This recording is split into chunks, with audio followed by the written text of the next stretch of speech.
Okay, આજે આપણે 9મા ધોરણના પહેલા સેમિસ્ટરનું આ બીજું ચેપ્ટર છે એમાં આગળ વધીએ છીએ. એટલે આપણે એ 2 લેક્ચરમાં લીધા. આજે ત્રીજું 24મા પાને જે 2.3 એટલે કે વાસ્તવિક સંખ્યા અને તેની દશાંશ અભિવ્યક્તિ, એના ઉપર હું થોડું સમજાવીશ. એટલે કે આપણે વાસ્તવિક સંખ્યા એ પહેલાં શીખ્યા કે ભાઈ વાસ્તવિક સંખ્યામાં એટલે શું. વાસ્તવિક સંખ્યા એટલે રિયલ નંબર સંખ્યા. એટલે આપણે એને રિયલ નંબર અને અંગ્રેજીમાં અને એના ઉપરથી આર કહીએ કે આરનો ગણ. તો એમાં શું આવે કે આરના ગણમાં આપણે સમય સંખ્યા અને અસમય સંખ્યા બંને આવે. સમય અને અસમય. એટલે હવે આજે બંને સમય અને અસમય છે, બંનેને આપણે દશાંશમાં કેવી રીતે લખી શકીએ. એટલે આપણે પહેલાં જોયું હતું કે ભાઈ સમય સંખ્યાની વ્યાખ્યા એવી રીતે આપી હતી કે એ જે સંખ્યા એને આપણે આ ક્યુથી ગણ તરીકે દર્શાવ્યો હતો. ક્યુ એટલે કોન્ટિનન્ટ અંગ્રેજીમાં. એટલે એના ઉપરથી આવ્યું કોન્ટિનન્ટ એટલે આપણે ભાગાકાર. જે ભાગાકાર કરીએ ને એટલે આપણે કે 5/7 કે એવું જે બધું લખતા હતા, અંશ અને છેદ આવે એ બધા કોન્ટિનન્ટ કહેવાય. એટલે એ અંગ્રેજી ઉપરથી આપણે સમય સંખ્યાનું આવ્યું છે. હવે એ સમય સંખ્યાને આપણે અંશ અને છેદમાં તો દર્શાવીએ. એટલે કે આવી રીતે 5/7 છે કે 15/3 છે કે આવું બધું દર્શાવી શકીએ. આને આ વસ્તુ હવે દશાંશ પદ્ધતિમાં કરવું હોય તો શું થાય. એટલે એને માટે પછી આપણે ધીરે ધીરે સમય સંખ્યાના વ્યાખ્યા તરફ આગળ વધશું. કારણ કે આપણે શીખાતા કે સમય સંખ્યામાં શું હોય, કાં આ શાંત હોય એટલે કે જેનો અંત આવતો હોય ભાગાકાર કરવાથી, અથવા તો અનંત હોય અને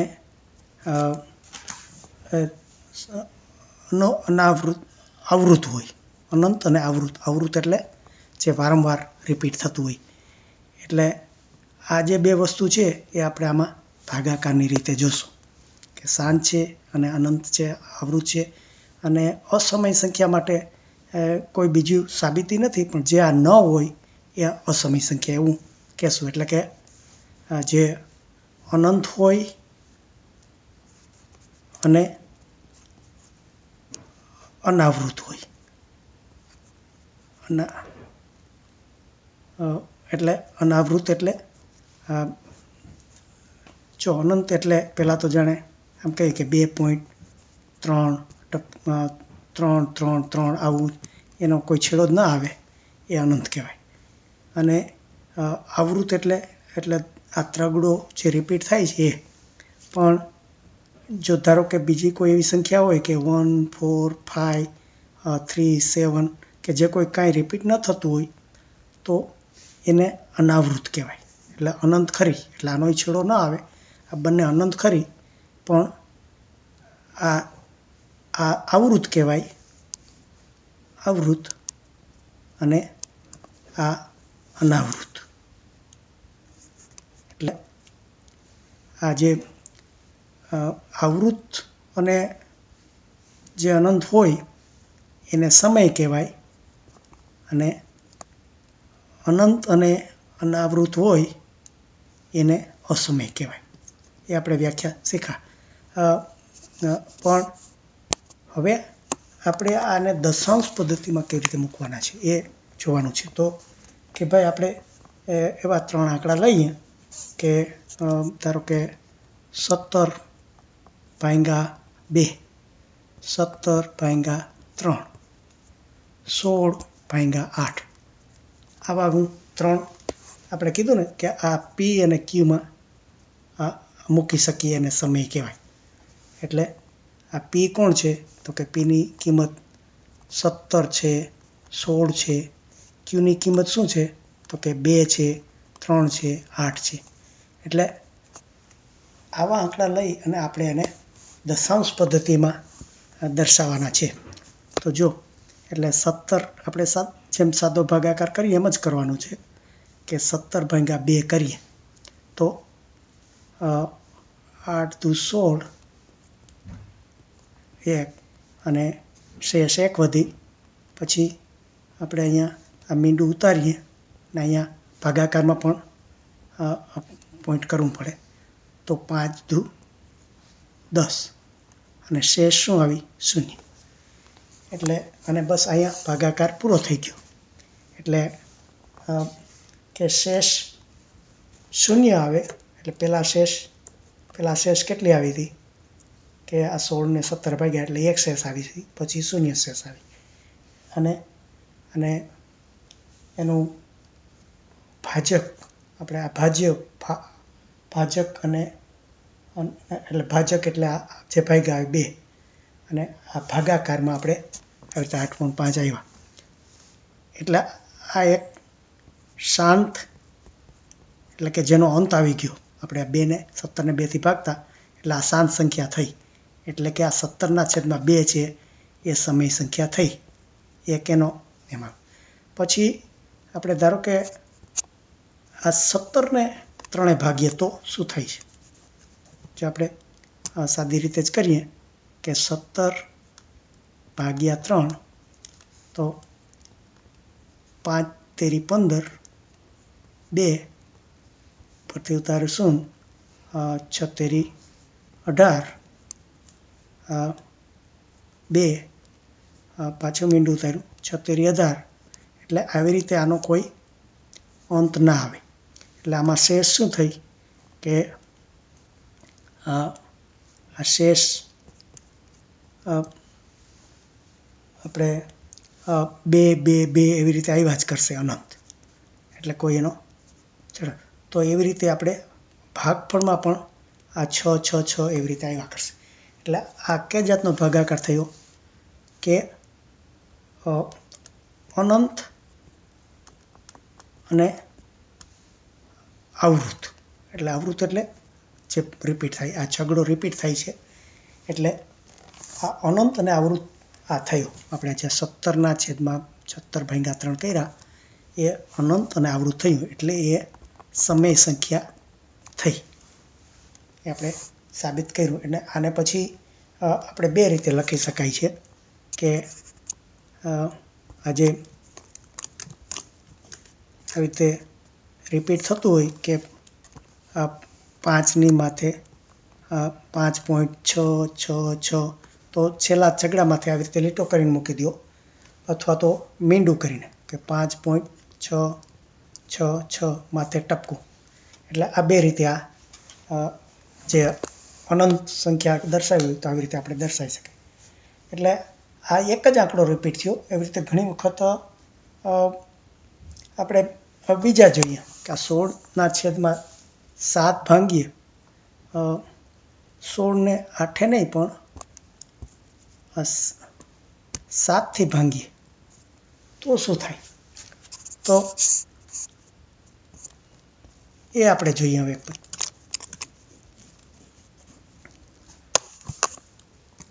16/7 આપણે 7 ભાગીએ તો 7 દુ 14, 2 મીંડું ઉતાર્યું, પછી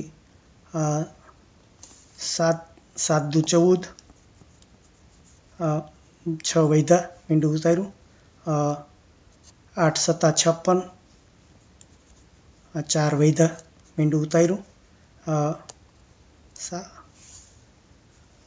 8 7 પંચા 35, 5 વૈધા મીંડું ઉતાર્યું, 7 સત્યુ 49,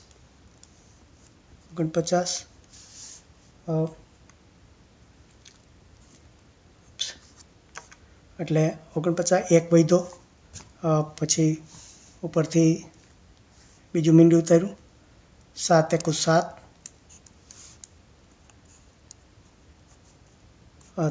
3 વૈધા,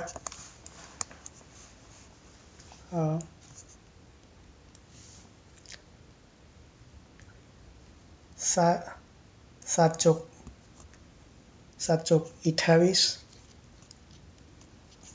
2 વૈધા, પછી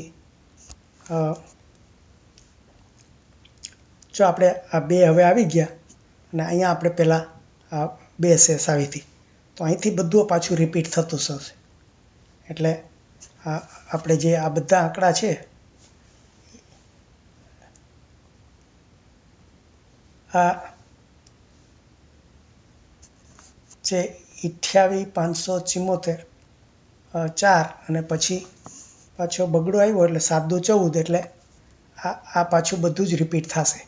એટલે 28, જો આપણે પહેલાં કીધું હતું ને કે આ 28 તમે જો આગળ કરતા જશો, આપણે કરતા નથી પણ 28, 57, 14 આવું બધું રિપીટ થતું જશે.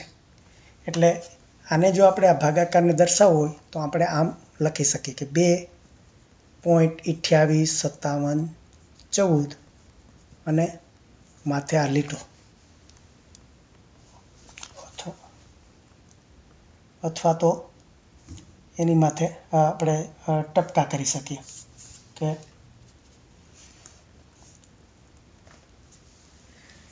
એટલે આ પણ શું થયું, રિપીટ થાય છે. એટલે અનંત અને આવૃત, એટલે આ ભલે લાંબો ભાગાકાર થયો પણ છતાં એ સમય સંખ્યા થઈ. એટલે આવી રીતે આપણે આ 3 દાખલા લીધા કે એક 17/2, 17/3 અને 16/7. એ ત્રણેય જુદા જુદા દાખલાથી આપણે સાબિત કર્યું કે કાં જો એનો શેષ શૂન્ય આવી જતો હોય એટલે કે એનો અંત આવે, અથવા તો આવી રીતે કંઈક ગમે તે એક આંકડો રિપીટ થતો હોય, અથવા તો એકથી ઘણા આંકડા રિપીટ થતા હોય, અને તો પણ એને આવૃત કહેવાય. એટલે ઘણી આવૃત્તિ બહાર પડી એકને એક વસ્તુની અને અનંત, એટલે છતાં એનો છેડો ન આવતો હોય, તો આ રીતે આપણે સમય સંખ્યાને આપણે એક દશાંશ પદ્ધતિમાં વ્યક્ત કરી શકીએ. એટલા માટે તમારે જે આ 25મા પાને જે વ્યાખ્યા છે કે 25મા પાને જે વ્યાખ્યા છે કે સમય સંખ્યાઓની દશાંશ અભિવ્યક્તિ શાંત અથવા અનંત આવૃત હોય છે. એટલે આપણે જે સાબિત કર્યું કે સમય સંખ્યા હતી, આપણે જે લીધી P/Q અને એને સાબિત કર્યું કે અનંત શાંત અથવા તો અનંત આવૃત છે. અને એને જો ઉલટી રીતે આપણે કરીએ કે જો કોઈ સંખ્યાની દશાંશ અભિવ્યક્તિ, એટલે ધારો કે આપણે જે મેં પૂછી નાખ્યું, પણ આપણે જે દશાંશ અભિવ્યક્તિ શાંત અથવા અનાવૃત હોય, એટલે કે એમ આપણને જો એમ કહેતું હોય કે આ 1.333 અને આ 3 રિપીટ થાય છે આમ હોય, તો આને આપણે સમય સંખ્યા કહેવાય. એમ ઉલટી રીતે કહી શકીએ. અથવા તો તમે સમય P/Q હોય, એટલે કે 1/2/3 કર્યા હોય, અથવા તો 5/3 કર્યા હોય, તો આ રીતે 1.66 કે જે કાંઈ રિપીટ આવે, આ સમય સંખ્યા છે, તો આ પણ સમય સંખ્યા છે. એવી રીતે આ એનો ઉદ્દેશ થાય છે. હવે આ ઉદાહરણ જે છે તમારા 5, 6, 7, એમાં શું કર્યું છે કે એના ઉપરથી એણે થોડું સાબિત કર્યું છે કે ભાઈ સમય સંખ્યામાં આપણે કીધું હતું કે સમય સંખ્યા એટલે કે P અને Qમાં મૂકી શકીએ એને સમય સંખ્યા કહેવાય. તો હવે આવી જે સંખ્યા હોય, ધારો કે આપણે નવી સંખ્યા નથી રહેતા, આમાં જે છે પૂછીએ છીએ કે આ 2 પોઈન્ટ આવું છે કે આવી કોઈ સંખ્યા હોય કે 2.1325 કે જે કાંઈ હોય, તો આને સમય સંખ્યા કહેવાય. તો એ સાબિત કરવા માટે આપણે ધારો કે એને દશાંશ પદ્ધતિમાં મૂકવું હોય, તો જો આપણે 1, 2, 3, 4 મીંડા છે, તો આ 1325 છેદમાં 10,000 એમ હું મૂકી શકું. જો તમે દશાંશ પદ્ધતિ યાદ હોય તો, કે આ આંકડાને આવી રીતે મૂકતા તો આ પી અને ક્યુ થયો. આપણે કીધું ને પીની સંખ્યા ગમે તે હોય, ક્યુની ગમે તે હોય કિંમત. આ ક્યુની 10,000 છે અને પીની 21,325 છે. એટલે આ પી ને ક્યુમાં આપણે મૂકી દીધું છે. આ શાંત છે એટલે કે જેનો અંત છે, એટલે આ સંખ્યા સમય સંખ્યા છે, કારણ કે આપણે એને પી ને ક્યુમાં મૂકી. આ પેલું 5મું ઉદાહરણ એમ કહેવા માગે છે. હવે 6થા ઉદાહરણમાં શું છે કે 6થામાં આપણને અનંત સંખ્યાનો દાખલો આપ્યો છે કે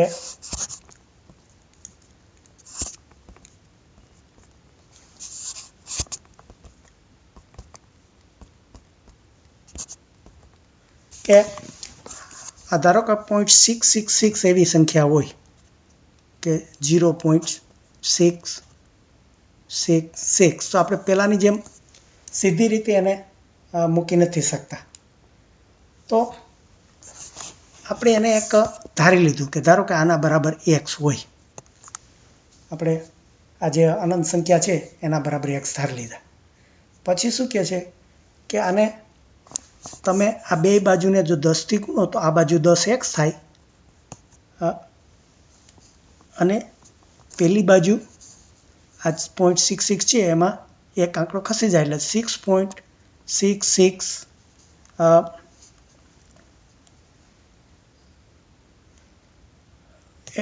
એ અનંત સંખ્યા એવી રીતે થાય. તો હવે આને આપણે બે છૂટા પાડીએ. આ 10x છે એ બરાબર આ 6 વત્તા 0.66 આ અનંત આવી રીતે લખી શકીએ. તો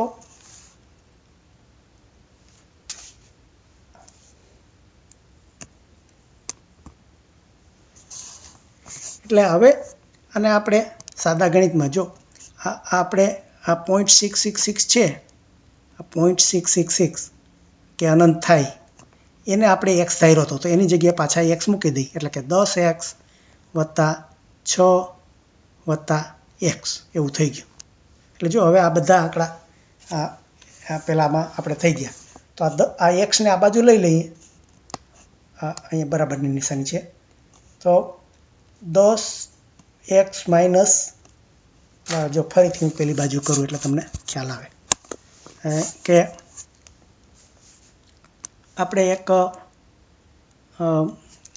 જે અનંત આવૃત સંખ્યા છે કે દશાંશમાં આપણને આપી છે કે 0.666 આવી રીતે અનંત થાય છે. તો આને આપણે સાબિત કરવું હોય કે આ સમય સંખ્યા છે કે નહીં, તો શું કરવાનું? તો કે પહેલાં આના બરાબર x ધારી લેવાના. x બરાબર આજે x બરાબર 0.666. પછી કે આપણે આને 10 ગુણવાના કે 10x કરો તો આ જે છે ને એમાં એક દશાંશનું ચિહ્ન ખસી જાય, તમને ખબર હોય તો 6.666 અને આ પછી જે હોય એમ જ આપણે 10 ગુણ્યા બે બાજુ તો 666. પછી આ જે છે આને આપણે બે ભાગ કરી નાખી. 6 વત્તા આ 0.666 એટલે આ જે આપણે અનંત સંખ્યા હતી એ મૂકી દીધી.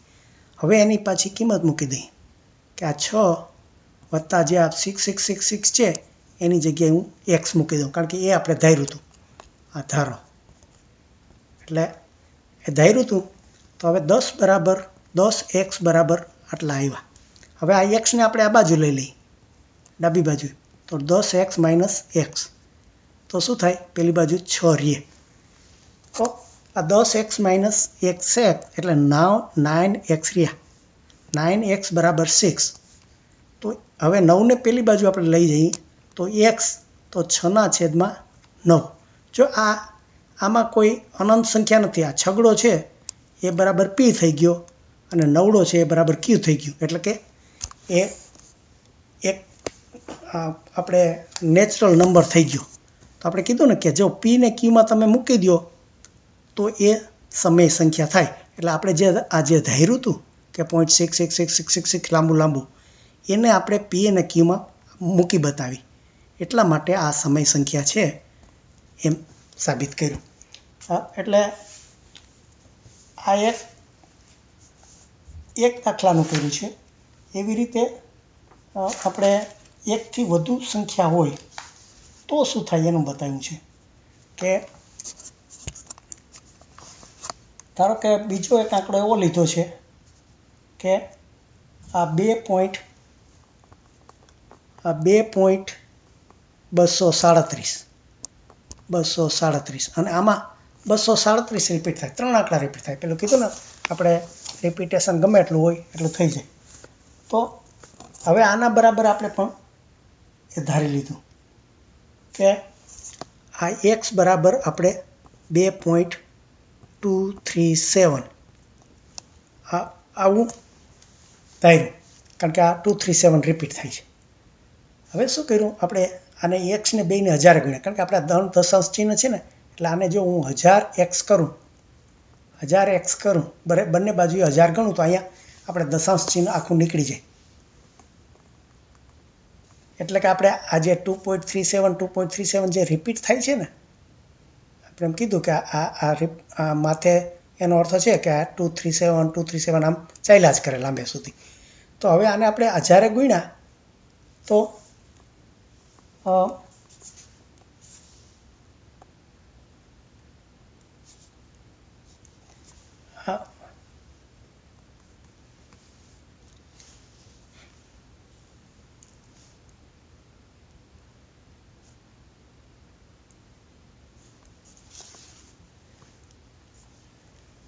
એટલે આપણે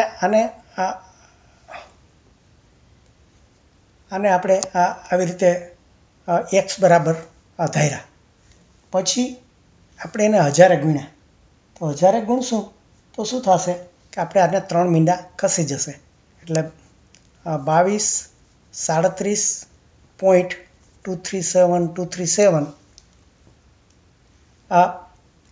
એવા પાછું આ રિપીટ આપણને થયા કરશે કે 237 કે જેટલા સુધી જાય ત્યાં સુધી. હવે આને આપણે 2 ભાગ કરી નાખીએ કે ધારો કે આને આ 237 પોઈન્ટ છે એને હું 235 કરી નાખું અને વત્તા જો આ 37 છે એમાંથી બગડો હજી બાકી રાખ્યો છે 2.237 જેટલા અનંત સુધી જાય ત્યાં સુધી. તો આ પાછું આપણે શું આવી ગયું આપણો x ધાર્યો હતો. તો હું એને ફરીથી એમ મૂકી શકું 2235 વત્તા આપણો જે x આપણે જે આ એક્સની કિંમત ધારેલી હતી લાંબુ લઉં. હવે હું પહેલાંની જેમ x આ બાજુ લઈ લઉં કે 1000x માઇનસ x બરાબર આ જો આ બાજુ એક ફિક્સ સંખ્યા આવી ગઈ 2235 આવી ગઈ. હવે આ 1000 માઇનસ x એટલે કે આ 999x થયા બરાબર આ 2235 સંખ્યા થઈ. હવે જો 999 ને હું પેલી બાજુ ભાગી નાખું તો x બરાબર શું થયું 2235 ભાગ્યા 999. જો આ બે આંકડા છે 2200 આ p બરાબર 2235 અને q બરાબર 999. એટલે જો આ p ને q માં આપણે મૂકી દીધું આમાં જો કોઈ અનંત નથી આ એક્સની એટલે આ એક્સ છે એ આપણે શરૂઆત કરી ત્યારે જો અનંત હતો 2.2377 ખબર નહોતી. પણ આપણે જ્યારે એને પી ને ક્યુમાં મૂક્યા ત્યારે આવી રીતે આપણે પીની કિંમત આપણે એન હોવી જોઈએ ક્યુની એન હોવી જોઈએ એ જે શરત છે એ પણ મૂકી દીધો. એટલે એનો અર્થ આપણે આને આ સમય સંખ્યા થાય કારણ કે પી ને ક્યુમાં મૂક્યા. પણ એ આપણે આવી રીતે સાબિત કર્યું. પછી એ શું કહે છે કે આને તમે ગમે એટલું લંબાવી શકો છો. ગમે એટલી જો લાંબી સંખ્યા હોય ધારો કે આ તો આપણે 3 કે 4 આંકડા જ રિપીટ થયા પણ એન સુધી રિપીટ થતું હોય તો શું થાય તો એનું જનરલાઇઝેશન કર્યું છે. તો આપણે સંખ્યાને ગુણવા જોઈએ. એટલે આપણે જે 3 ગણ્યા હતા કે 2.237 હતા તો આ 3 સંખ્યા હતી તો આપણે આને 3 આ x બરાબર કરી અને આ એક્સને 3 એટલે 1000 ગુણ્યા હતા. પણ જો આ દશાંશનું ચિહ્ન ધારો કે આમ 2 પોઈન્ટ અને રિપીટ સંખ્યા 2 3 7 5 7 3 આવું આ જો 6 વખત રિપીટ હોય તો આપણે શું કરવું જોઈએ કે 1000 ને બદલે 3 ને 6 વખત ગુણવું જોઈએ. એટલે કે આ 10 1000 ને બીજા 3000 મીંડા એને એક્સ કરી અને એના એટલાય એને ગુણવા જોઈએ. એટલે આપણે એક્સની કિંમત પહેલાં પી ને ક્યુમાં મેળવવા માટે. એટલે આ જનરલાઇઝેશન કર્યું કે આ n વખત રિપીટ થતું હોય કે આપણે 1 2 3 4 એટલે n બરાબર 6 થયા. એટલે જેટલી વખત રિપીટ થાય એટલી વખત આ 10 ની માથે આપણે n એટલે આ જે 1000 છે આઈ મીન 1000 10000 લાખ 10 લાખ આ 10 લાખ છે આ તો આ 10 ની માટે 6 એમ થાય. એટલે ટૂંકમાં આપણે ગમે એટલા સુધી રિપીટ થતું એટલું આ રીતે આપણા દાખલા ગણી શકીએ.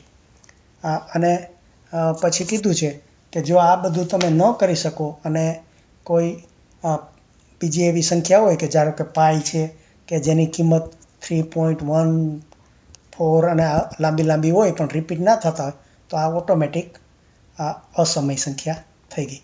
બસ એટલે આ રીતે આપણે દશાંશ પદ્ધતિમાં સમય સંખ્યા કેવી રીતે આવે એ મૂક્યું. હવે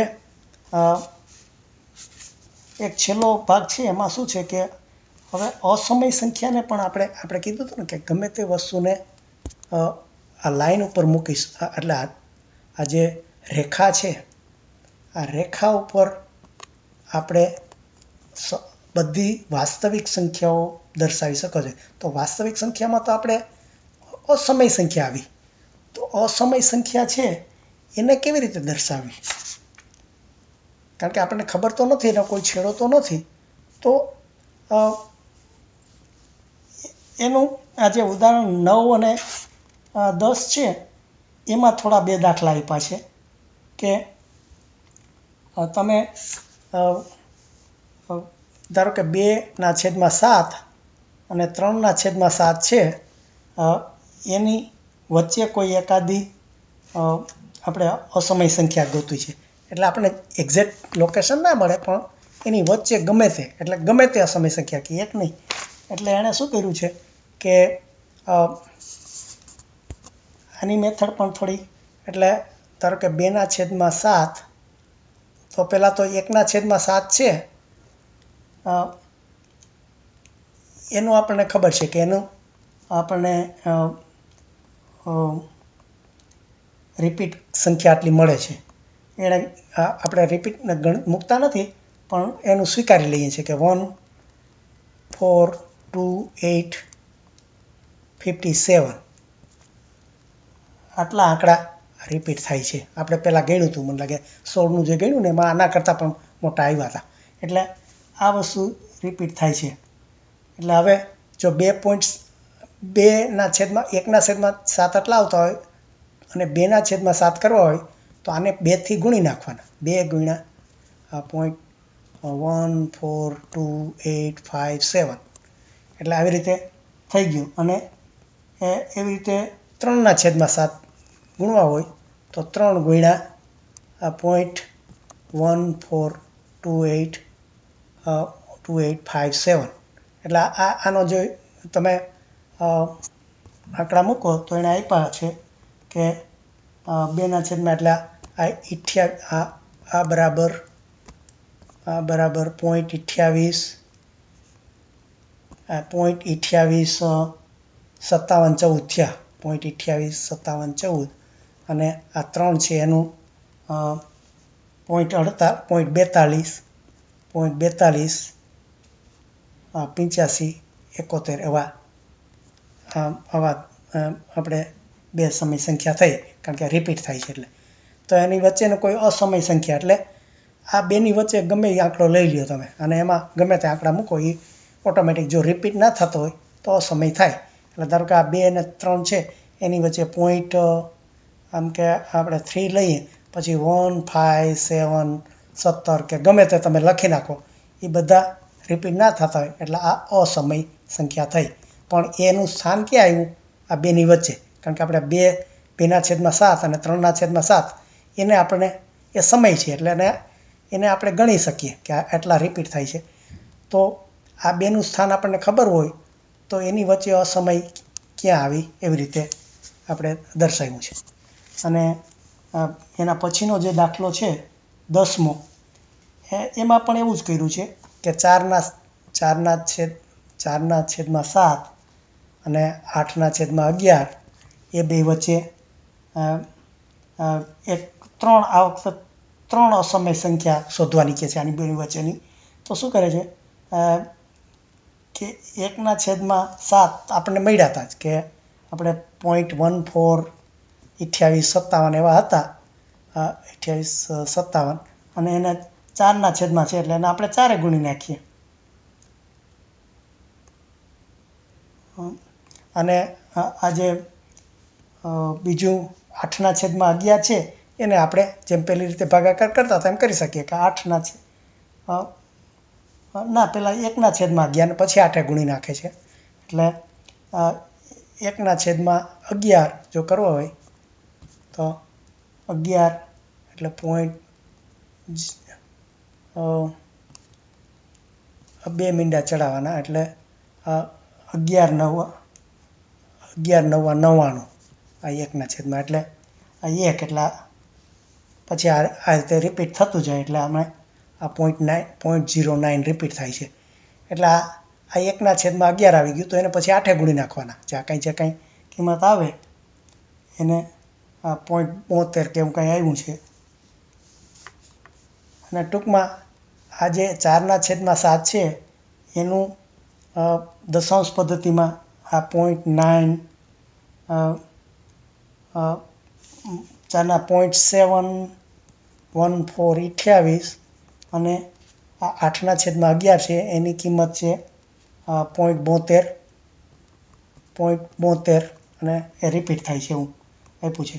તો એની વચ્ચેની અસમય સંખ્યા તો બસ આ 0.7 ને 0.5 0.7 છે એની બંને વચ્ચે ગમે તે 3 આંકડા લખી નાખો કે જે રિપીટ થતા હોય. ધારો 0.7 છે તો 0.6 1 5 7 15 ગમે તે લખો. પછી અને જો સરખે અંતરે જો દર્શાવવું હોય,